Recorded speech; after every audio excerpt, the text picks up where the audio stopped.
Bam! Pow! Newt! Your geek history lesson on Batman the Silver Age is now in session.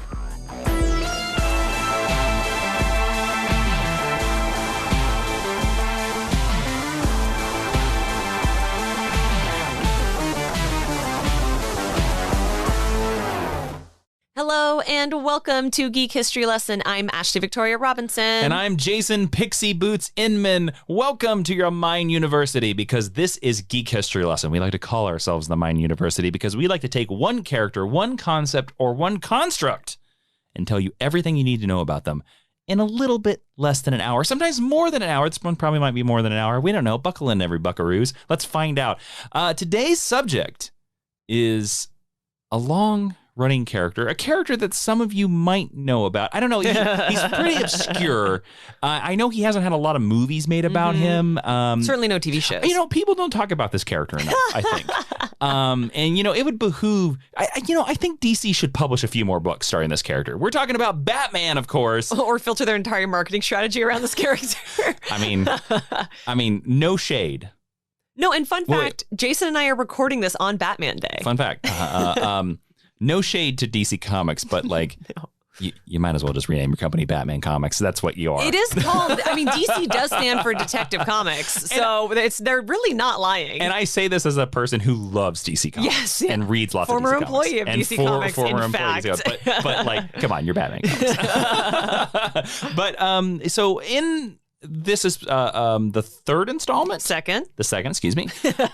So there were certain characters, when Ashley and I have done certain Geek History Lessons, certain characters, Superman has become this way, Wonder Woman has become this way, where we're like, they just have 80 years of history. It's going to be too difficult to explain this character in an hour. So we decided to break these characters up into their respective ages. Now, Ashley, do we want to explain the different ages now, or do we want to hold on to that? We can hold on to that for a little bit. Okay, but this is Batman the Silver Age. We also have a Batman the Golden Age episode, which you can go look up, which is also excellent and also taught by Ashley as well. Go Google it. I don't know the episode number. 107. Oh, Ashley knows. A long time ago. See, this is why she's teaching it. Oh, wow, it has been a long time. Yep. And these lessons also take a lot of research, take a lot of time. So I'm very excited about diving into Batman the Silver Age. Yeah. Ashley, was this requested by anybody? Do we have requests? No. Okay, I didn't think so. By the way, if you're listening to this podcast for the first time, welcome. If you want to request a specific geek history lesson, there are two places you can do that. You can do that on our Facebook at facebook.com/geek history lesson. Give us a comment, send us a message, or you can go to our Twitter at GHL Podcast and just tag us there. Be like, hey, GHL Podcast, I want blank. Those are the only two places that we will actually write down requests from. And our Patreon. I've been getting a lot of DMs on Instagram lately. Please don't do that because I don't check that folder very often. Well, we just don't. We tell you. We have 383 episodes. We literally have never changed how you send us I know. things. Well, it's so wonderful that people are enthusiastic, but the way we aggregate requests is very specific. It's very specific. Those are the only two places that we gather the list. So don't send a carrier pigeon. Send a carrier bat. Or a joker fish. Please don't, in fact. Don't send a joker fish? Fun fact, I reread that issue in prep for this episode. Yeah? Yeah. Okay. Fun. You going to give us our thoughts about that later on? Yes. Okay, cool. Ashley, is it time to move into the 10-cent origin? It is. What is that, Jason? The 10-cent origin is where Ashley is going to give you the Cliff Notes version of this character in case you're at a fancy Wayne Manor cocktail party and you're dancing the Batusi and a little Julie Newmar walks up to you and goes, "Purr, kitten, tell me about the Batman." Can you name the other two Catwoman? Eartha Kitt and... starts with an L. Lee Merriweather. That's right. Yes. The actual one I've met. Yes. Okay, so your 10-cent origin on Batman is that he is a DC Comics character whose first appearance was in Detective Comics number 27, published in May of 1939. Fun fact, not the Silver Age. No, that's the Golden Age. Which we'll explain. It was created by Bill Finger and Bob Kane, a.k.a. Bruce Wayne, whose aliases also include Mattress Malone, Lefty Knox, and Minuteman. His team affiliations have included the Bat Family, Justice League, Outsiders, Batman of All Nations, and Batman Incorporated. And his abilities include having a genius-level intellect, peak human physical and mental conditioning, whatever that means, master martial artist and hand-to-hand combatant, world's greatest detective, and high-tech equipment and weaponry. And he's rich. Yeah, he's a rich white guy. That's really his superpower. Great. Is patriarchal and ethnic privilege. He has a hell of a portfolio. If you would like to hear some more stories about Batman 66 adjacent moments in our lives, I would encourage you to head on over to patreon.com/Jawiin. By the way, that's Jawiin. We do a whole bunch of extra podcasts over there. Jason, how many extra podcasts do we do? Well, we do. Officially versus actually. Well, officially we do. There's no difference there, but yes, sometimes we skip some weeks. It's fine. We do 4 Geek History Lesson extras. Every month, which is connected this month or this week. You can find Geek History Lesson Extra will be Ashley and I are going to tell our stories about Ashley and I both met Burt Ward, the Silver Age Robin, and we're going to tell about our stories about Batman 66 and meeting Burt Ward. So that's going to be a fascinating story. We also release monthly a podcast called Jason and Ashley's Excellent Adventures, which is about our personal lives. And at the Justice League pod tier, co-host and last week's Geek History Lesson guest, Jeremy Skinner, and I co-host a podcast where we're reviewing every single episode of Justice League, the animated series. It's called Jason and Jeremy John About Justice League, and we release 2 episodes, sometimes 3 episodes of that a month, just depending on how feisty we feel. Yeah, you say 2, but it's usually more like 3 or 4. We've done the fun 4 little bonusy clips. We've done 4 lately. We've done weekly episodes. Yeah, like technically, I am doing like 2 weekly podcasts. I would say. So if you do the math on that, that can be up to 12 extra episodes a month. Well, I will if you want to just do a time. If you want to do time, if you support all those levels, you go to patreon.com. And I didn't mean for us to get about like, go check out our Patreon, everybody. We're really proud of those podcasts over there. So I mean, it's our Batcave. Yes. If you do the math, actually, it's almost like an hour of GHL extra every month. Another 45 minutes. So it's an hour and 45 minutes. And then Justice League pods are both an hour. So that's almost 5 hours of extra content. Yeah. Every single month. So you're getting twice as many GHLs, basically. Almost doubling your bank. So patreon.com/Jawiin, go check it out. And thank you so much to all the super friends that support us over there. They are the whole reason this podcast exists and this podcast is still going and the reason why we're going to jump into the Silver Age. So let's get to that meet cute, Ashley. Yeah, what's your Batman meet cute? It's just weird. Did we do one of these for Silver Age? Yeah, well, yes. Golden Age? Yes, we do. It feels weird. Yeah, and you say that every time. And for Batman... We should only do it once. And I listened to the Golden Age one. Well, it's because there has been 200 plus episodes, almost 300 episodes since the last time we did honestly this. Can't tell you. What did I say? Right. We were both like, I don't know. Yeah. Batman's a bastion of pop culture. Maybe the 66 reruns. I had the toys. We didn't really know. We didn't actually have a great story for that. So it's not a big deal. Okay. Want to roll into the next part? Well, how about this? How about we tell this very brief story, and then we'll give a little brief tease to our GHL Extra, Ashley. Sure. Do you remember where did you first see Batman 66? Like, was it what station showed it? Like, when was it on? Like, I don't know the answer to that. It was definitely before I started kindergarten. So I 3 or 4. Really early. They used to play Batman 66 reruns. I couldn't tell you the network to save my life. Okay. Because I was an actual child. But I remember thinking that Burt Ward was cute. Okay. I have always liked Robin. So. Right. And I remember an episode where Batman and Robin were tied to a conveyor belt. And I think they were in maybe a meat packing plant or something like that. That's like half the series. Right. And being very scared about what was going to happen to them. So I saw the movie first, the Batman 66 movie, before I saw the TV show. So because the VHS tape at the local library. So at the local library. Wow. Yeah. Shout out to whoever curated that choice. Yep. Yeah, good choice. All right. So what's next? The main lesson. That's where Ashley's going to tell you everything. This is the whole reason why you're here, guys. Like secretly, the main episode discussion is why you're here. So Professor Ashley's going to tell us about the Silver Age. Finally, let's go. So let's buckle up. In our engines to speed, turbos to full, nuclear power, right? Whatever they said. I don't know. In our last episode on Batman the Golden Age, like I mentioned, that's episode 107. Previously on Geek History Lesson. Yes. The Golden Age is basically anything arguably from 1900 up until Flash of Two Worlds. But Flash's first appearance. Flash's the first appearance of Barry Allen. Yes. Showcase number 4, October of 1956. Sorry, Flash of Two Worlds is later. And for Batman, that means from 1939 because that is when he made his debut. Mm-hmm. So until 51, did you say? I'm sorry, or 61? 1956. 56 is the introduction of Barry Allen. Okay. Showcase number 4. So the Silver Age is the next era, right? After the gold comes silver. It doesn't get murky until the modern age. So it is considered to be from approximately 1956 to 1970. However, for Batman specifically, who we are talking about today, many comic historians extend that all the way up to 1979. Oh, interesting. And you will have to listen to this entire episode to figure out why, because I am going to go up until 1979. Okay, because I know when we did Superman, we stopped at 70 because... Yes, because you wrote the Superman. That's right. And we've also done Superman the Bronze Age, which covered the 70s. Wonder Woman Silver Age, I believe we stopped in 72 or 73 because, like I said, the ages are just general.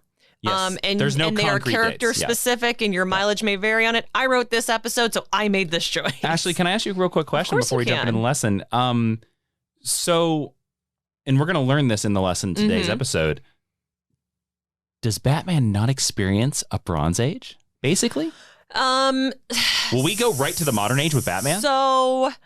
It depends. Okay. And we can talk. We can get into this more as you get into Yeah, we're not going to super get into that. Okay. But the statement on that is it depends because most people consider, I'll just say it right now. Most people consider Batman's Bronze Age to be the dark 80s. Oh. So only 80 to 90. Interesting. And then we get into, quote, the dark ages or the contemporary age or the modern age. Yeah, However, whatever we're going to choose to name that, whenever we get to that section, which will probably be in Superman. I think we've already talked about that in Superman. Yeah. So Batman is a little bit different because Batman does have such a stark tonal shift in the 80s. Okay. Superman and Wonder Woman don't have as obvious a tone shift. So we're going all the way up to the armor your head Batman, basically. The what? I gotta armor my head Batman. That's... Yeah. I mean, that's more... We're not going to 85, but that's sort 85. Of era, right? Yeah. Like the 80s. So if you disagree with me, I don't care. That's fine. Your opinions are your own. Make your own history lesson. Exactly. Make your own continuity. That's right. So many people will think of the Silver Age Batman as being goofy, one-off adventures with covers that are iconic but foolish. This is not wholly untrue, but it's also not true. So the Silver Age is the first major evolution for Batman. The stories are much more episodic, one-off monsters of the week, think classic Doctor Who, than continuity-based like they are today. But the Silver Age also introduces the idea, to quote Grant Morrison, of batgod for the first time. So an example of the silliness that Do you want to explain that concept? Hold on. Okay, sorry. It's literally my next point. Oh, I'm sorry. So an example of the silliness is like the Rainbow Batman cover and storyline from Detective Comics, Volume 1, number 241 from 1957. It's actually really fun. The reference is frequently made in the contemporary age of comics. Actually, Superman brings it up in continuity several times. So my next note says, Jason, can you explain the concept of batgod? So batgod is essentially this concept that was kind of popularized by Grant Morrison, but it's the idea that it all cruxes from The Dark Knight Returns, where Batman in 1985 fought Superman and won. Yeah. And so it became this idea of, could Batman actually beat Superman, the most powerful superhero of all time? And the general answer is, and this is where the batgod concept comes from, the batgod concept is that Batman could beat anybody if he had enough time to plan it. And Colin could get the drop on them. Yes. Because obviously Superman could destroy Batman. Yes. So this is this idea that Batman becomes Batgod because like it's this idea that like he is invincible if he could plan the battle. So if you look back at the Silver Age, you see seeds of this idea being planted. Okay. It's not obviously not as strong as it is in The Dark Knight is a really fabulous example of that. I kind of think it's where it originated. But it starts here solidified. because this is where the modern Justice League is introduced. Oh, the classic Big Seven. Exactly. V Starro. And in order to stand up next to Superman and Wonder Woman and these other pantheon-esque godlike characters, Batman kind of has to level up in terms of his overall abilities, even down to how hard he can punch someone, versus if you're looking at Golden Age Batman, who's very much a dude in a suit. Well, yes, if you're thinking about 1956 Batman, right, on this Big Seven Justice League, you have Superman, you have Wonder Woman, you have Green Lantern, you have Flash, you have Martian Manhunter. Who am I missing? I'm missing one more. Because like Batman, I'm missing 7. Batman, Superman, Wonder Woman, Martian Manhunter. Aquaman. Thank you. Sorry. Aquaman. Forgot Jason Momoa. And so, yeah, Batman is the only non-powered. And also, Golden Age Batman just caught a lot of jewel thieves. Yeah. It was always like they were stealing diamonds. Oh, we are definitely, I'm going to tell you the events of an issue that is Batman defending the 1%. So gird yourself. I look forward to it. The Silver Age is also the first time that stories introduce a darkness into Batman, both visually and emotionally, that will only bloom and grow and get more murky and ethically ambiguous as we go along. Mental issues. Yeah, I mean, as a member of Only the Dead Dads Club, I mean, not surprised at all. Most comic book historians credit which famous editor for Batman's Silver Age evolution, Jason? Oh, you're asking me the question? I am. Editor? Editor. You know the answer. We talked about him in many Bat Family issues. Episodes. Oh, well, okay. Is it Carmine Infantino? It's not. He was not. He worked on it, but he was not the editor. Oh, I mean, well, my gut tells me Denny O'Neil, but I knew he was a writer. Yep. You're saying all these names. Julie Schwartz. Oh, yes. Which you knew. Yes. If you've listened to our Barbara Gordon episode, we talked about Julie Schwartz a lot. Yeah. So Schwartz is responsible for overseeing the introduction of the Justice League, updating it from the Justice Society, which we just talked about a few minutes ago, and for placing Batman in a position of prominence and leadership of the team for the first time. Okay. So it was his mandate. He also mandated an update of Batman's costume, including the introduction of the yellow oval around the bat symbol. Personally, for me, that's one of my favorite aspects of the bat suit. I love a bat suit with the yellow oval. It's why I love Cassandra Cain's Batgirl costume. Jason, now I have an important question for you. My favorite part of the Batman costume, of course, it's the gauntlet with the razor claws. It's the 90s Asbat suit. No, I'm sorry. What's your question? What I was going to ask you later on, do you like the yellow oval, or what is your favorite detail of the bat suit? Of like the kind of the classic standard. Any bat suit. And this is like a side question for the listeners. Do you want a solo episode on like our favorite bat suits? I mean, maybe. Or favorite costumes? Okay, so the first question is, am I pro yellow oval? Yeah. Or am I pro? Because the yellow oval is divisive. It is divisive. I am not pro yellow oval. My heart. How dare you get off this podcast? No, I love the classic black symbol on the gray. Okay. But I will say this. Yes. I know it's a story that you're not a big fan of. That's okay. And we already talked about it. Frank Miller's The Dark Knight Returns, very famous graphic novel in 1985. Frank Miller gave the best explanation for the yellow oval Yes, he did. Yes, he did, and I will absolutely tip my hat. Of the idea of presenting a target because it's his most padded Armored. area. Yeah. Which, as soon as I heard that, the yellow oval finally made sense to me. I prefer a bat suit. I'm a short-eared Batman guy. That was a question I was going to bring up later. Short ears. we can go more detailed.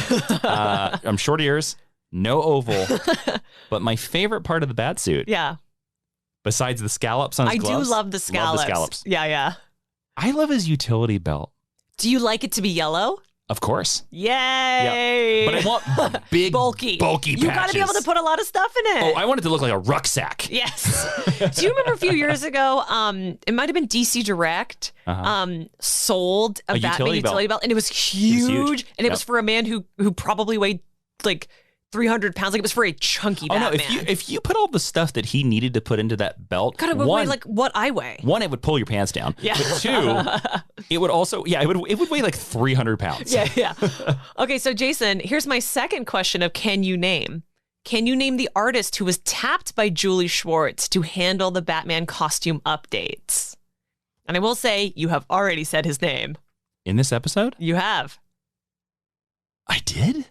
Legendary Flash artist. Was it Carmine Infantino? It is Carmine Infantino. Well, my other guess was going to be Dick Sprang. It was not Dick Sprang. But Dick Sprang is a Golden Age Batman artist. He is, yes. It draws my favorite chins in comics. Mm-hmm.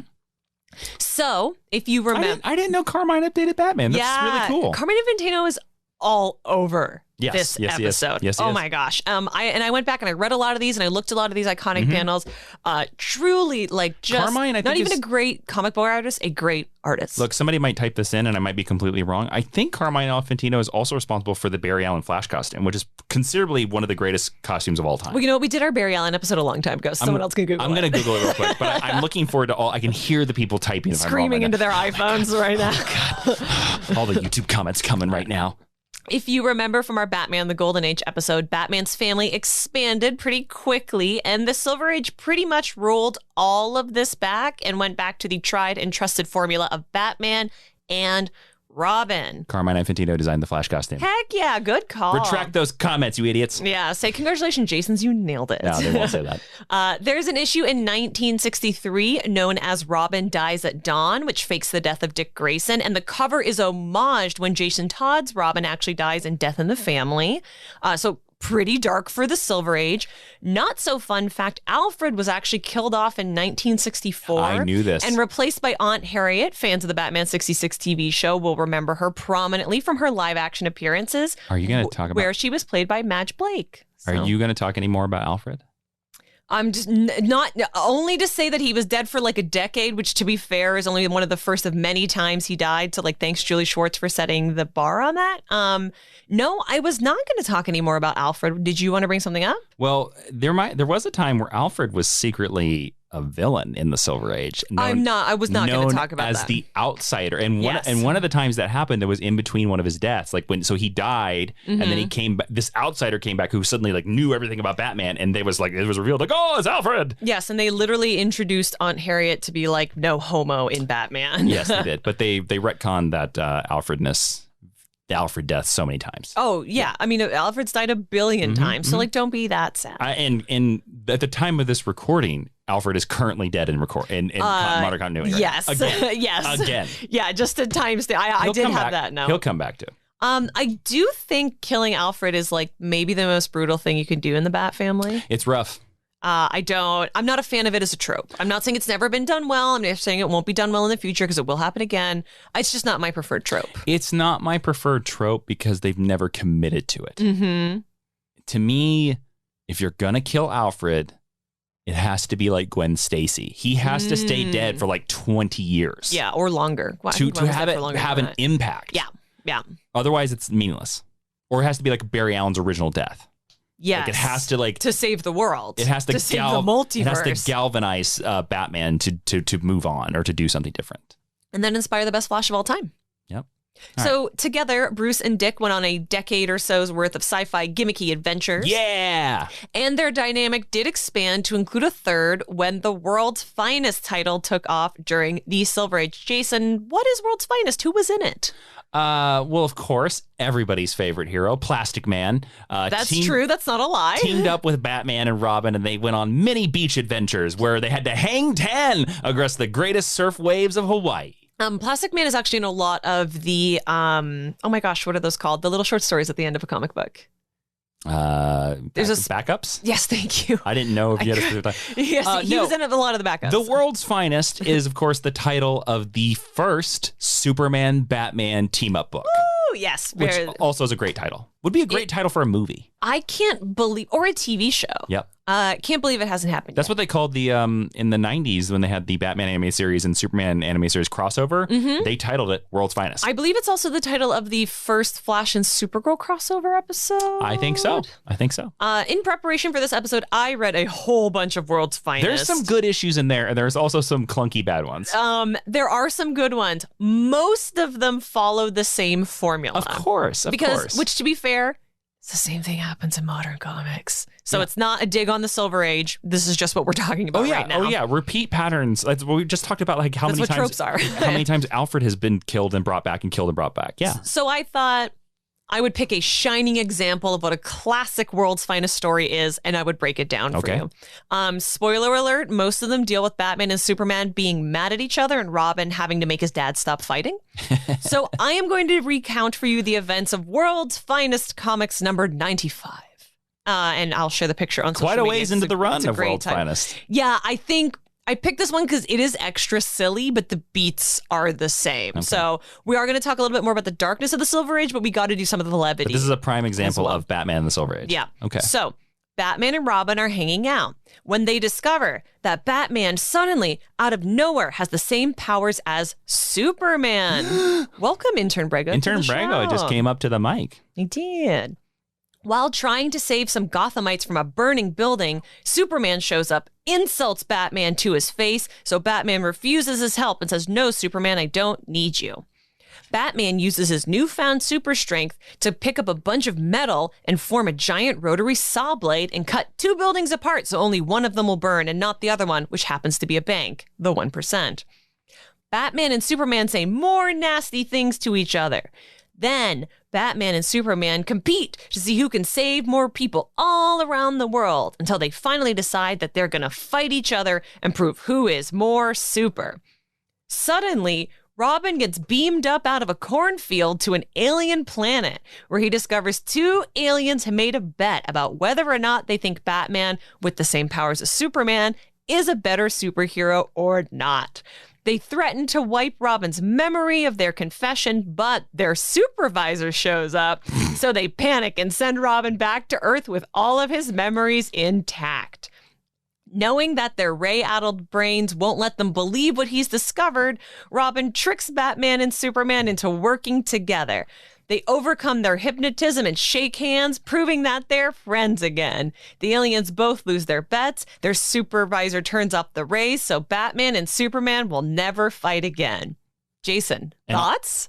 And my only thought is that is a lot of plot for like about 30. It's about 36 pages. About 36 pages. That's a lot. That's a lot. There are, if you go and read anything published before like 95, there are so many words on the panel. Yeah. There's a lot of plot movements. That's very similar to like, I think a Brave and the Bold episode, a Batman Brave and the Bold episode that they did, which is very funny. Well, we're actually going to talk about the introduction of the Brave and the Bold comic as well. Well, the cartoon was very like, always aping this Silver Age style. So it's great. I mean, what I think is so funny is that you can sort of tell in 1950s and 1960s storylines, and this happened in Star Trek, this idea that, office and suburbia was like kind of a new concept. Mm-hmm.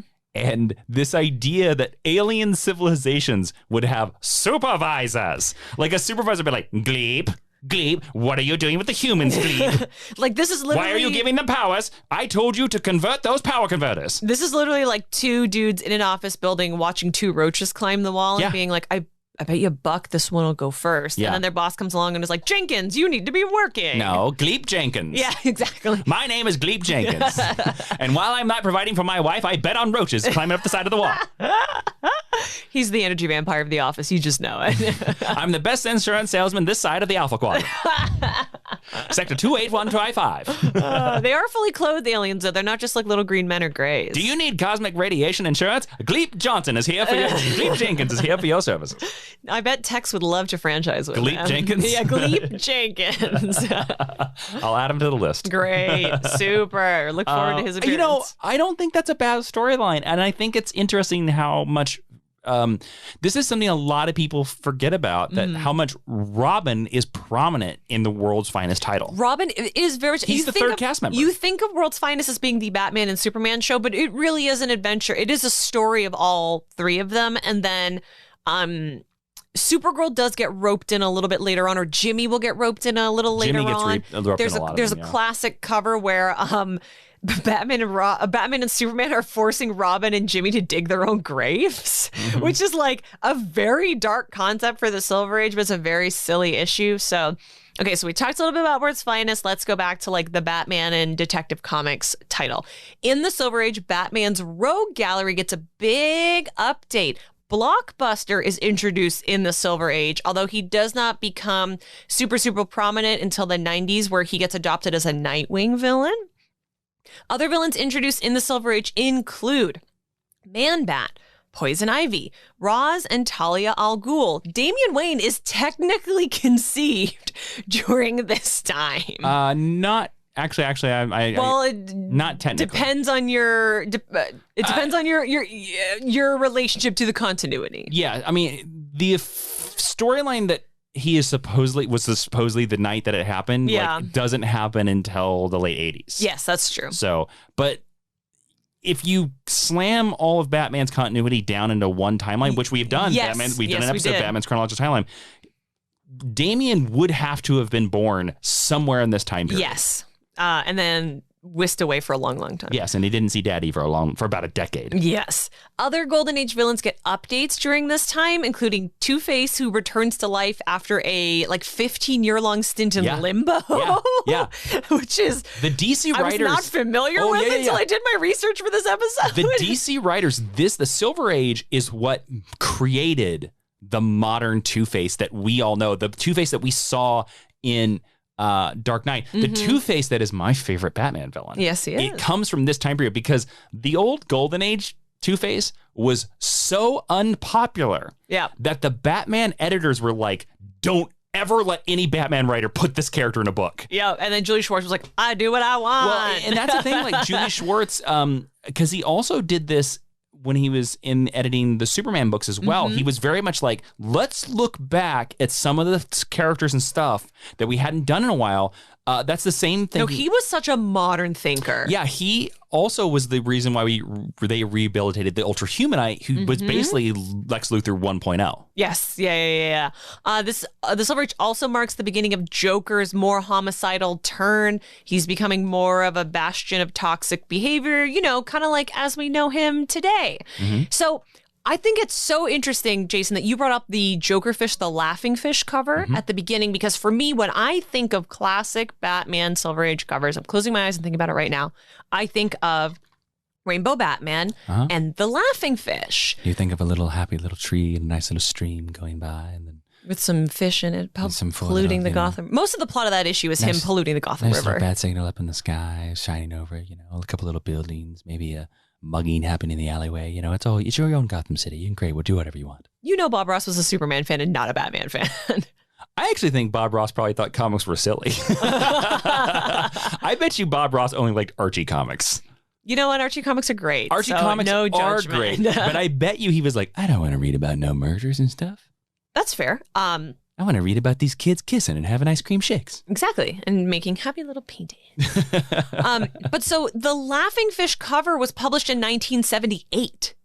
Pretty late. Yeah, so late. And this is one of the reasons why I'm sort of extending this to 1979. Also, there's a publishing reason why as well. But, very iconic cover. But it sort of exemplifies the Silver Age for you, right? It's that. I always think of it as Silver Age and cover. It's Batman and Robin being tied to a chair and the Joker coming out of the clock, which led to the Batmobile. To me, that's another very classic Silver Age cover. Well, the other one I think of, and you might get to this a little bit later, the other one I think about is one of the early issues of the Neil Adams, Denny O'Neil run, and it's the cover where, it's symbolic, but Joker is like the size of the city, and he's holding this giant playing card, and Batman is like hanging on the playing card, like, oh my god, I'm gonna slide off. Yeah, that's a great cover, great. And that's another one where I think of like Silver Age. And in the Silver Age, this is where we get Bruce Boy as Playboy. Bruce Wayne as a playboy. We see him starting to date a lot and have a lot of romantic interests. Silver Sand Cloud, probably most famous, who is able to deduce that he is the person beneath the cowl. In continuity, they say based on his chin. I say because she's seen him naked. That's a Green Lantern the movie joke for you. You're welcome. I believe this might also be the era that introduces Vicky Vale. It is, who a lot of Batman movie fans will be. Who goes on to Batman 1989. Well. Yeah. Yep. Speaking of Robin, which we were not doing, it's also we don't do that enough, Ashley. I think on the show or in our lives. I think our fans would demand that we talk about Robin a little bit more, and I think we should give them exactly what they want. Absolutely. So I'm so glad that I brought that up. It was during this time, around 1964, that Dick founded the OG version of the Teen Titans, which is a pretty monumental shift in the Batman family. T-E-N-N-T-I-T-A-N-S. Teen Titans, let's go. Although they wouldn't have been that in the 60s. It'd have been like T-E-E-N-T-I-T-A-N. Like it'd be like sort of Jim Morrison. Good, actually. Teen Titan go. Down, down, down. Yeah, but the OG Teen Titans are pretty square. I talk about them pretty extensively in our Teen Titans Part 1 episode, number 125. You can check that out. It's not until like Wolfman and Perez get their hands on them that they become cool, know. Bunch of squares. Well, they're just more square than like when Beast Boy gets I mean, involved. Robin was hanging out with alien insurance salesmen, so I guess he was pretty lame. He was like, you know where I feel most at home, old chum, an office building. Kid, how many times do I have to tell you? I said, get out of my office. I'm Glebe Jenkins. I've got insurance to sell. Well, get out of my office, you little brat. Look, I was raised inside Wayne Enterprises. I'm very comfortable in a corporate environment. Look, would you like something collated? I can do that for you. I don't even know what that means. We don't have collated. We don't use paper in my culture, you idiot kid. Get out of my office. God damn it. Another interview sunk. Why can't I benefit from nepotism? I'm Dick Grayson. Who are you talking? Are you a comic character? Get out of my office. Do you know how many words are on these pages, sir? Well, in comics, they're always like, oh, if only and like I always so many thought bubbles. I've always wanted characters to be like, who are you talking to? Oh, yeah. I mean, we're going to get to Batgirl, and let me tell you, she has that. A huge impetus for some of the goofier turns of the Silver Age comics was the popularity of what we now call the Batman 66 show, which we've talked about extensively. Which we just call Batman, yeah. Yes. Adam West and Burt Ward brought a campy levity to the characters, which shaped their on-panel counterparts for years going forward. We're going to talk more about that on our Geek History Lesson Extra episode, which we told you about already, so come check that out. You cannot talk about this era with how much that show influenced the comics. The show was super popular, and for a while, the Batman comics just aped the show, basically. And I felt it was important to bring this up because the integration of mass media and the machination of the corporate overlords are something that I think most people only equate with modern movies and comics, like the MCU, like the Age of Ultron v. Age of Ultron discussion, although it has in fact been going on for quite some time, decades in fact. In addition to World's Finest, DC also introduced another title called Brave and the Bold. Pretty much so Batman could team up with super friends besides Superman, and then they would eventually extend this to other characters besides Batman as well. Okay, so remember how I talked about how Batman actually got darker during the Silver Age? We're finally going to circle back to that because Batman 66 went off the air in 1969. It ran for 3 years, and DC needed to revitalize their Batman comic book title because the sheen of TV stardom had worn off, and not as many readers were reading as they were when Adam West first brought his magic to the airwaves. So, Jason, do you know what they did to revitalize the Batman comic? I'm sorry. 1969. Okay. Oh, post the series. Yes.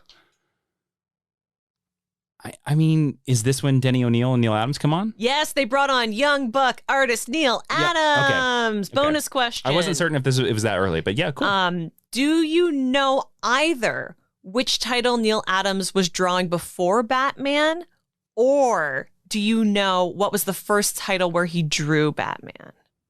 It's okay if you don't. They're not the same? They're not the same. They are 2 different titles. The title he was drawing before Batman. I'm going to say... I can give you a hint if you want a hint. Please, I would love a hint. There is an Eisner-nominated series that has the same title right now, worked on by 3 people we know. Strange Adventures? Strange Adventures! Okay. All right. What did he do post-Batman? I don't know the answer to that. Oh, I thought that was like No, the other one was what was the first title where he drew Batman? What was the first title? It was The Brave and the Bold, number 79. It was published in 1968, the year before. I was going to, actually, my guess was going to be All-Star Squadron, so. And what's cool about this is that Brave and the Bold issue is it's Batman and Deadman teaming up. Oh, cool. Which is a combo that we really like. And Deadman is also a character that Denny O'Neil and Neil Adams use quite a bit. Yes, very effectively, very appropriate. I would say. Yeah. Deadman is a tough character, I think, to get right. Has a better look than a better story. Yes. I also don't like the way they write his dialect, but that's just me. When Adams was brought onto Batman, the Batsuit got another update, including, most importantly, long ears. So, Jason, I want to ask you, why are you a short ears guy? Okay. So here you go. When you think about Batman, right? Mm-hmm. You're not thinking about alien insurance salesman. Are you sure? Because I am. Well, Robin is, but not Dick Batman. Definitely is. I just think when I think about Batman, I think, to be honest with you, when I'm reading a Batman story, in the art, I kind of want a medium. I don't want the ears too long. I don't want them too short. You don't want them like Dark Knight Returns, tiny? Yeah, that's almost a little bit too short. I want them like kind of medium. Like that's the perfect. I think Jim Lee kind of does like the perfect length. But I think he looks better with shorter ears because some artists like draw his ears like 10 feet long and you're like, that is so impractical. You know how many fans and jet engines those would get caught in? I like. What do you? I know you're Tim Sale, like kind of long ears. Tim Sale draws my favorite version of Batman. Yeah. I would call Neil Adams' ears a medium length. Yes, but he was the first one to lengthen them. Yes, he was. To make them not just squat little short. Yes, they're definitely not Tim Sale long. I always liked the long ears because when I was first reading Batman, back in my day, we did not have cell phones and Bluetooth. So I always thought that he had Bluetooth. I always thought that he would have had radio antennas inside there, and that was how he could communicate with Oracle. Like when I was reading comics in the 90s, it made sense to me that he would have really long ears. That was how my grasp of technology worked. You gotta as a child. You actually have to think about it. Like in the 60s or 70s, like Batman probably had to pull a radio antenna out of one of his ears, and it's like 5 feet tall and like dialed the number. He had a rotary phone, cell phone. We used to say this a lot when we first started. Geek is just in comics. Yeah, like you just kind of have to give it away to magic. Neil Adams is also credited with being the first one to draw the cape in the longer style, looking more like bat wings, which is also a trope that I really like in terms of Batman's design. How do you mean by bat wings? Oh, you mean like actual bat wings? Yes, like it's like they're. I thought the plane. I'm sorry. They're like ribbed. And they're shaped more like bat wings, or they furl out like a shadow, which is something that Tim Sale would pick up later. And a lot, Greg Capullo does a lot, where it's like the cape has a life of its own, and it starts with Neil Adams. If you go, and this is perfect actually, if you go and look at kind of the Silver Age cape lengths, they're usually around the lower buttocks. Yes, they're shorty. Or the mid-knee level. Now, Neil Adams, I think, is the first Batman artist that he lowers that Batman cape to almost ankles, or it's dragging on the floor at all times, which creates this idea and gives artists a lot of ability to make it like a Dracula cape. It's scarier. And now, it's so interesting that you brought this up about the Batman cape, because I'm a big believer that Superman's cape should be knee level and no longer. Superman's cape does not go down to his ankles. I agree. But it's also going to lead us, Ashley, into... Action figure spotlight. Very recently, Todd McFarlane, who now has also started on Batman, drew a bunch of Batman Year 2, very famous for Spawn. Great at capes. His company now has the toy license for DC Comics. And they just announced this insane I saw it. Blue and gray Batman action figure where his cape is like a mile long. When I saw that cape, my first thought is, that action figure going to fall over. I did too. You got to lean. It's also like the first Batman action figure I've seen in a long time where I've been like, I think I might want that. So that is our action figure spotlight for today. Is the McFarlane toys. I don't know what they're calling it. I think they're calling it like a Batman Year 2. It's based on McFarlane's art. But like, you can trace that all back to Neil Adams. This era as well, Denny O'Neil introduced, this was the first time that all Batman comics were set at night. That never happened consistently before this. So I thought that's a fun fact. It is a fun fact. So now I want to rewind a little bit. I want to go back to 1967 because we have the introduction of all new original Batgirl. Barbara Gordon is introduced. We do have a full-length episode on Barbara Gordon. She is introduced in Detective Comics number 359. What year was that again? I'm sorry? 1967. Okay. Because there was... Because of the TV show, right? Because of the TV show. Yeah. There had previously been a Batgirl. Kate Kane. Betty Kane. Oh, Betty Kate Kane. Kane's niece. Kate Kane was Batwoman, and then she was rehabbed in the modern age. That's great. So I'm going to tell you what happens in her introductory comic, because to me, this is such a classic Silver Age Batman issue. Fun fact, I used to have a dress with this cover on it. And for me, this is a white whale issue. I would love to own a reading copy of it just to have it. And the bat purse on the cover is iconic. So this is what happens when Barbara Gordon is first introduced. Self-proclaimed plain Jane Dr. Barbara Gordon, she's a PhD, is sewing her costume for the policeman's ball in the Gotham City Library. You can't actually rent sewing machines from libraries. That's not the weirdest thing about this. She has converted a closet in the public library into her personal changing room, from whence she emerges as Batgirl, having named herself after Batman without his permission. Now, she's only dressing in this costume to go to this event to support her dad. She's not intending to be a superhero. She just thinks it's a cute look. She hops in her roadster and heads to the policeman's ball. But then a pair of goons accost the car in front of her. They are Mothmen. They work for Killer Moth. They sadly do not look like the cryptids. I'm so sad to report. Inside the car is Bruce Wayne, who's dragged out of his limousine until Batgirl happens upon them and saves him. Instead of saying thank you, Bruce runs off and leaves Batgirl alone to fight Killer Moth. But then he returns like 6 pages later as Batman. They fight off Killer Moth together. The next day, Batman and Robin learn that Killer Moth has been blackmailing Gotham City billionaires and extorting money from them, the 1%. This goes on for months and months and months and months. Barbara keeps training and worrying about how plain she looks. She's a brown belt in judo, which to me feels slightly misogynistic. Why not just make her a black belt? It's a better shorthand. By the way, she is also so beautifully drawn by Carmine Infantino in this book. I took several screenshots to share. I cannot believe the amount of time she goes, boy, I'm plain Jane Barbara Gordon. I can't believe I'm so, she looks so beautiful. She's constantly talking down on herself. Yeah, because patriarchy. Bruce Wayne commissions Barbara Gordon to find him a rare book. It's actually a book of Psalms. So when it arrives, she drives to his mansion to deliver it in the middle of the night, judging by the coloring of these panels, when she discovers that Bruce has been murdered by the Mothmen. This is actually where the Bat Purse comes in. She's carrying this $150,000 book of Psalms inside the Bat Purse. And am I right or wrong that this Mothman later becomes Killer Moth? It is. Killer Moth is their leader, yes. But the Mothmen are what they call his goons. Oh, they're the henchmen. Yeah. So it turns out Bruce Wayne wasn't dead. Batman and Robin left out a lifelike dummy and were hiding in the shadows ready to pounce. And they're mad that Batgirl beat them to it and starts taking down the goons.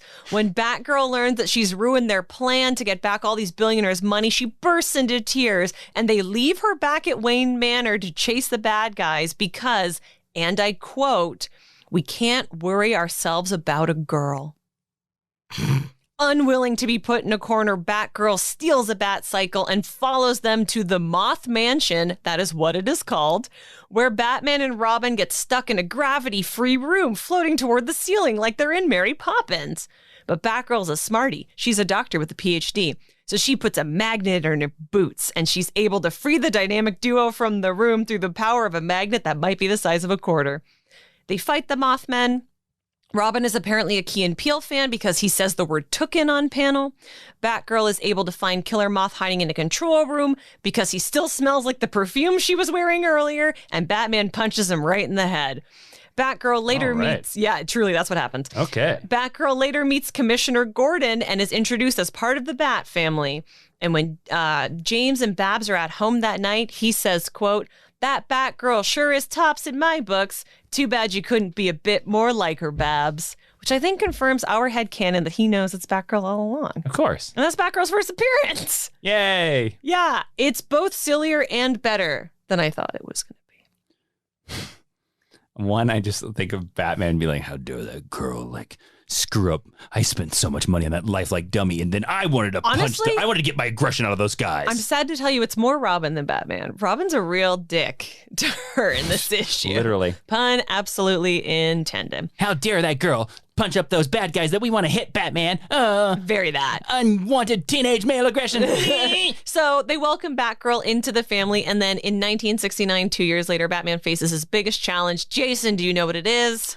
Therapy. Dick Grayson goes to university. Oh no! He leaves Wayne Manor. Who will get my barbecue sauce out of the refrigerator when I need it?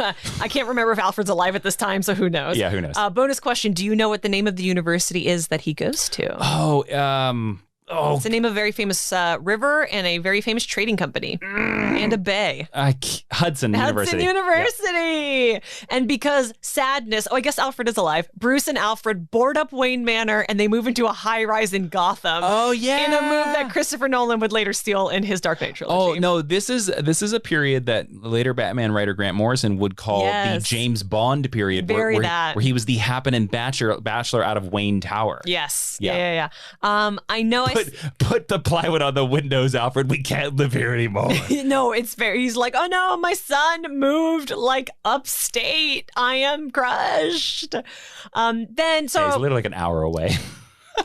Yeah, at most. Because he's back in Gotham all the time fighting crime. It's not like he went off with Gleep Jenkins. And believe me, Dick tried. There's actually a really funny issue that I read years and years ago, and not in prep for this, but where he is at Hudson U being like hot guy around town. He gets invited out to a party, and he goes out to a party where they're at a bonfire drinking beer, and Robin is basically like, we're not 21. We can't drink beer. Silver Age. The 1970s introduced several writers who become forever associated with the Batman title to this day, including Denny O'Neil, who we've talked about a lot so far. The late, great Denny O'Neil. Steve Englehart. Steve Englehart is a great run. They just released on DC a bunch of like Legends of the Dark Knight, Stevie. Yes. And they're great. Legends of the Dark Knight, an all-time great Batman title. I can't believe they let it lapse. And Len Wein, who we unabashedly love on this podcast. Len Wein, who, as we've discovered, created everything you like about everything. Well, he created Lucius Fox. Yes, and he did. All the related Lucius Fox characters. Later, and I said, and Len Wein introduced Lucius Fox in 1979, where we're going to end this lesson. Yeah. Denny O'Neil described his take on Batman in a book called The Many Lives of Batman, Critical Approaches to a Superhero and His Media as, quote, simply to take it back to where it started. I went to the DC library and read some of the earlier stories. I tried to get a sense of what Kane and Finger were after, end quote. And that is why I believe when he came onto the book with Neil Adams, the silliness went away, the aesthetic style changed, and the tone style changed as well. I think... which is also an idea that Grant Morrison adopts later. Not enough fans have read or know the work of Denny O'Neil, who... travesty.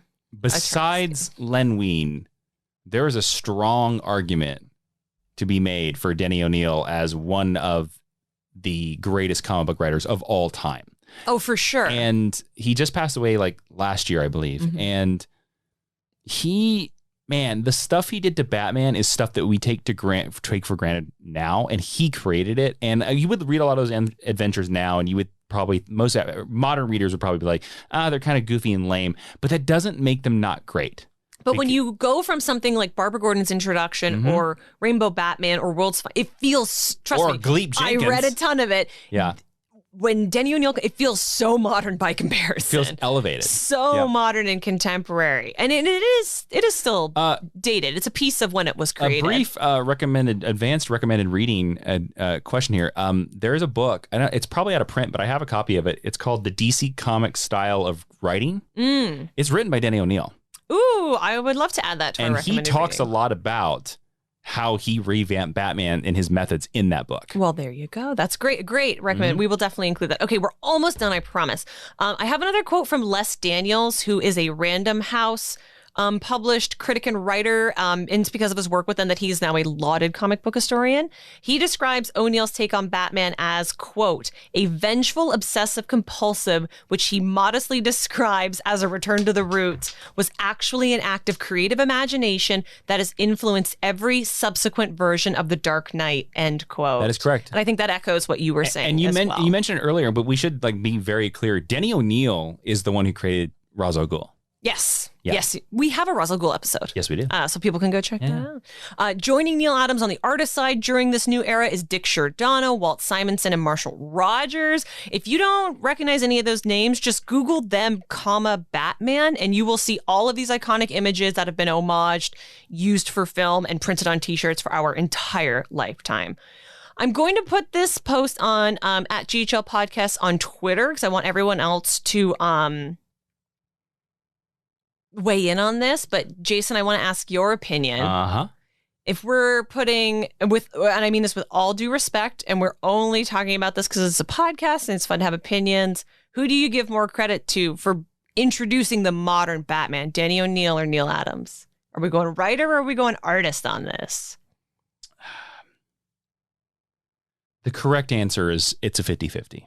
Great. I love that. Because it's collaborative, of course. Well, if anybody that's listening, and I know we do have some comic writers that listen to this podcast. Yeah. And some great artists. You know it's a collaboration. It's 100% a collaboration. And, it's not all the writer and it's not all the artist.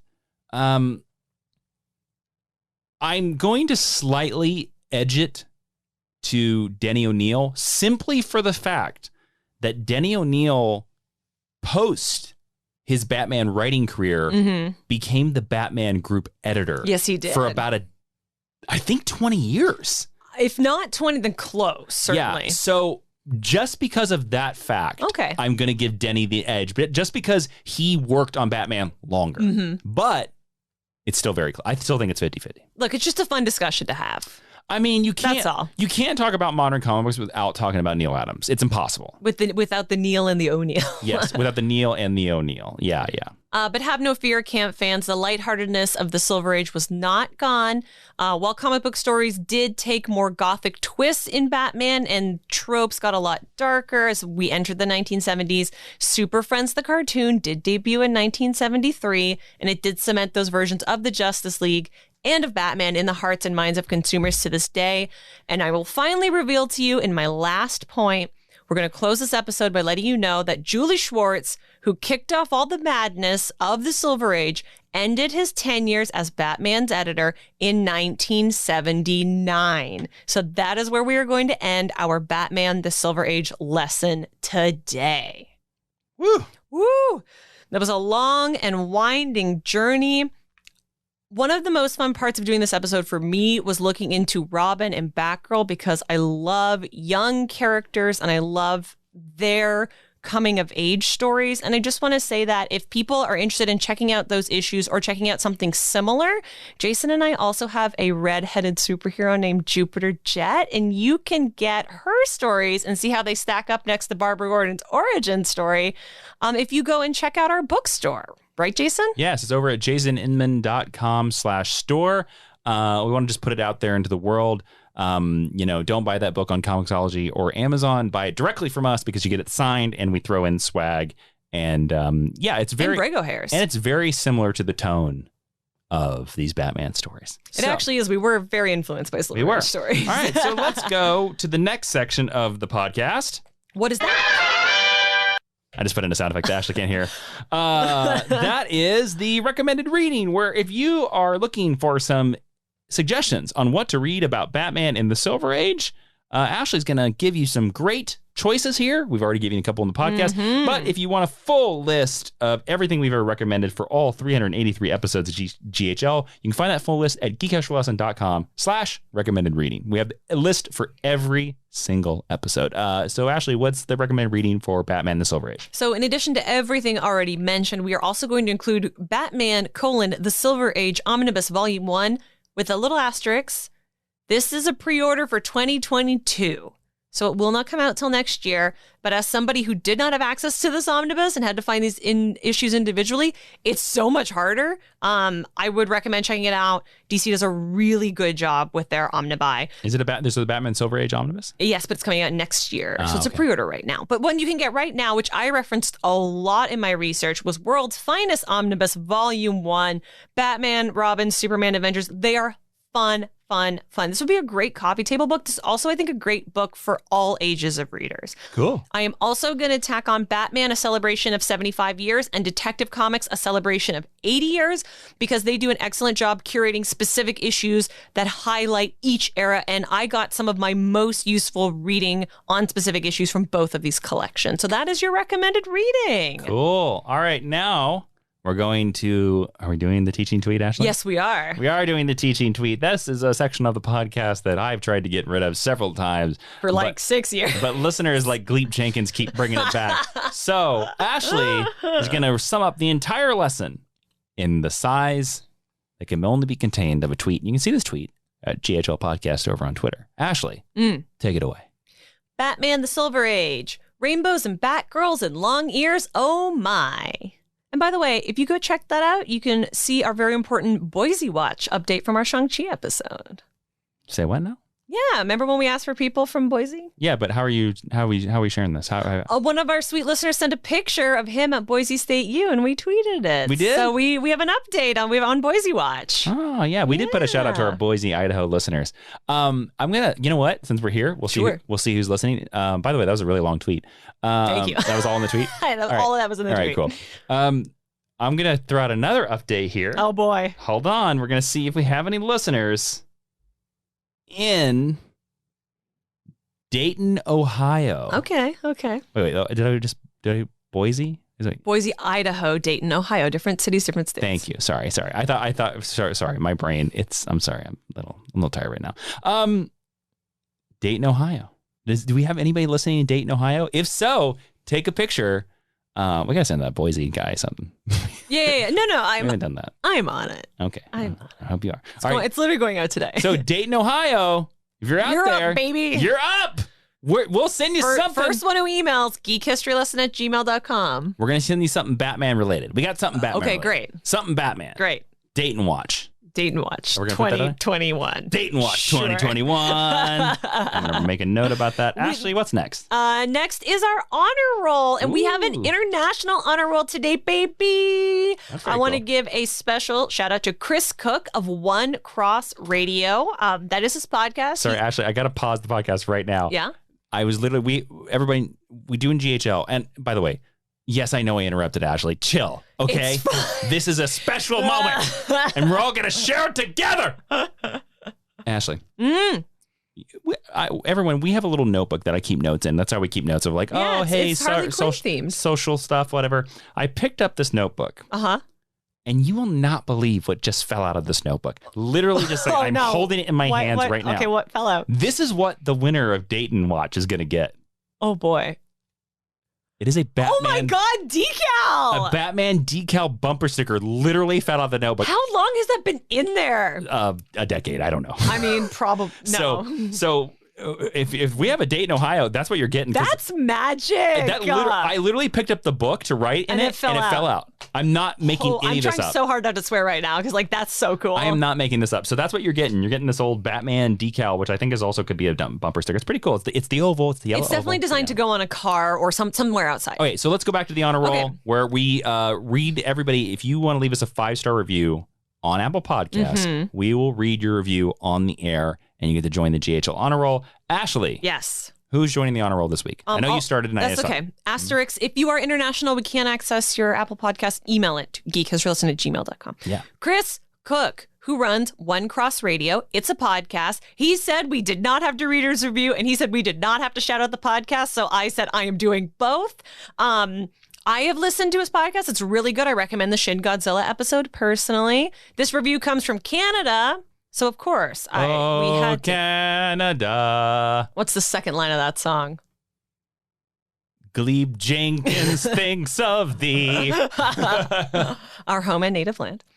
So, Chris says, 5 stars. Fantastic crash course. Oh, thank you. I discovered this podcast this past January and have binged most of the episodes. Ashley and Jason present everything in a fun and accessible way, always showing zeal for the topics, even when it's a character they don't like. This podcast is great for old and new geeks alike. It serves as an excellent crash course where you can learn and relearn about these wonderful characters or books or films, etc. I could tell he's listened to us a lot. In an easy to follow and digestible way. I have seen some reviews saying they get on their woke soapbox too much, and I have to disagree. While they do address things in a woke way, Jason or Ashley ever beat you over the head with it or do it in an accusatory or divisive manner. They offer their opinion, woke or not, and address how in modern times it might be different, more careful, more diverse, but not in a way that says boo what came before, which gives great moments of loving challenge. Oh, sorry, wrong sound effect. Did you shoot him? No, I actually opened the hailing frequency. Oh, that's okay. There's your applause, good sir. There's your applause. Thank you, Chris. And I from Canada? From Canada. Nice. And I want to say it's lovely to be seen like that, because that is what we mean when we talk about stuff like that. That is what we mean. We don't mean to like point fingers or naysay. It's all we want to do, because this is why we call ourselves the Mind University, because my favorite thing about listening to podcasts is to learn. Mm-hmm. And all we want to do is if we make you think about one of these geeky subjects in a different way that you'd never thought about, guess what? That's learning. Yeah. And that's what we like. It is. So thank you, sir. Thank you from Canada. Thank you, Chris. Thanks for emailing. It takes a little bit more effort to email the international reviews. Take a screenshot. Yes. And we appreciate our international listeners. Yeah. So. What's next? Oh, is that the only honor roll? That's the only honor roll. Well, that's next is, guys, don't forget to follow and subscribe to us on Apple Podcasts, on Spotify, on Stitcher. If you really like this Batman episode and you know of a Batman fan in your life that's not listening to Geek Extra Lesson, go suggest this episode to them. We want to bring more students into the Mind University, and word of mouth is the easiest way to grow the podcast. So we'd really appreciate if you did that. Ashley, where can they find us on social media if they want to suggest, I guess, Batman the Modern Age would be the next one? I think the next one is going to be called Batman the Bronze Age. Mm-hmm. But it'll be very short. But there will be a little bit of overlap with some of the stuff that we ended the lesson on, and we'll probably go up until 1990. By the way, I just want to say to everybody that over on our Patreon, as one of our goals, we have a Robin the Golden Age as a goal. But I'll tell you what, I want to do it. If a lot of people suggest it, we'll do it. We'll do it. I want to do it. Because we were talking about this the other day, and we kind of feel like Robin is like one of the only other characters that like you could kind of do this to. That has enough content. That has 80 years of content that you could go deep dive into it. Look, and we talked about earlier in the episode, you've been asking for more Robin talks. We're going to keep it more Robin talk. Well, I know everybody keeps saying, they're like, guys, I wish you would talk about Robin more. And I just think we should do it. So Ashley, did you say the social media? I'm sorry. I don't even know. You can find us at facebook.com/Geek History Lesson or on Twitter at GHL Podcast. We absolutely appreciate all of your recommendations. Please make sure that they get to one of those places so that we get them on our list, which is 500 things long now. Yeah, we were going to do Geek History Lesson until we die. Nothing wrong with that. No. 7 years. Do you think we're going to die in 7 years? No, we've been doing the podcast for 7 years. We have been doing the podcast. Are you saying we're going to die in 7 years? No, but that seemed to be what you were going to, because I said until we die, and you said 7 years. Yeah. And I was, we're going to die in 7 years? We got a lot of stuff to do. We got a lot of comics to read. Ashley doesn't know. I'm very good at improv and picking up cues. 7 years, she's dead. Dun, dun, dun, dun, dun, dun. Let's play the sound effect for everybody. Ashley doesn't get to hear the sound effect. I don't. Ashley, you're not going to die. You're going to live forever. I'm going to make sure that Gleep Jenkins takes you into the immortal universe. Oh, thank you so much for doing that. Yeah, Gleep's a nice guy. Don't forget to follow Ashley, by the way, before she dies, on Twitter and Instagram, at Ashley V. Robinson. Please follow me on Twitter and Instagram before I die. And don't forget to go check out our Patreon at patreon.com/Jawiin, where we're going to tell our Burt Ward stories if you want to hear those and support this lovely podcast. Now we're here for the final section of the podcast, where we called hashtag stick around, where we make sure that you stuck through all the plugs, where we do the promotions. Yeah, I know the promotions are annoying, but you know what? It's the only way that we can live for more than 7 years. Then you can pay us to produce this podcast and take them out. Well, the patrons do. I know that. I know. And we thank them for it. Yeah, but our patrons are awesome. They get a lot of and they don't complain. They're not the people complaining. They're super friends. They are. So Ashley, what's in the hashtag stick around? A very important question for you. Okay. If you could wear one of the rainbow Batman suits, which color would you pick? You might need to remind me of the colors. Okay. You vamp and I will pull it up. The rainbow is a beautiful thing. Do. I don't know. I do love that we came up with Gleep Jenkins, though. I don't think he'll ever. So your what are our colors? Possible options: They don't know the Roy G. Biv abbreviation. I guess it would have been. What did I ask? I know Roy G. Biv. It's not Roy G. Biv? Pink, orange, yellow, green, blue, and purple. I kind of think the green one looks cool. Interesting. It's a mint green. It's a very light green. I know. We have all those Pop Funkos of the Rainbow Batmans. That set is one of my favorite Funko offerings to this day. So great. I would take the purple personally. Yeah, I kind of figured. Yeah. Well, there's no red option. It's pink. Pink is not my color. I'm not a blonde. I figured you'd take that purple option. Thank you for leaving it for me. I didn't do it on purpose. Well, actually, I need to do that because if you're going to die in 7 years, I got to make sure. Got to give me everything I want. Got to make sure you're getting there. I put a call out to Gleep. I don't think he's going to get here in 7 years. I will say if something time relativity is a hell of a thing. Tragic happens and I do die in 7 years, this is going to be used against you in the court of law. Will it? Probably. Okay. Do you want like black armbands like Superman when Superman died? When I die? Yeah. No, I want to be turned into a tree. Would it be like Brego's face on the black armband? It'd either be Brego's face or it would be like Tim's R shield. Oh, you just want a Robin shield? People are like, why are you wearing that Robin shield? Well, because Ashley Victoria Robinson died. What does that got to do with Ashley? I'm a corporate shill. At least you have R in your name. That is true. Oh, there you go. It could be the R of the Robinson. There you go. That's what we're going to say it is. Okay. Yeah. Good. I'm glad we've had this discussion. Intern Cat Brego has not chimed in. He's hiding in his high spot. He's planning my demise. He is. He's going to be the one that kills you, by the way. He's just going to fall asleep on my face one night. That's going to be the excuse when they play this in a court several years later.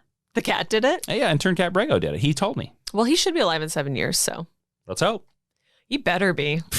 This conversation took a dark turn. Just like the Silver Age! Hey, everyone, thank you so much for listening to Geek History Lesson. I am Jason, love my pixie boots Inman. I also think you made that pixie boot joke in the Dick Grayson episode. I am Ashley Victoria Robinson. Good jokes never go out of style, just like Batman 66. And Ashley, please dismiss this class. Class is now dismissed.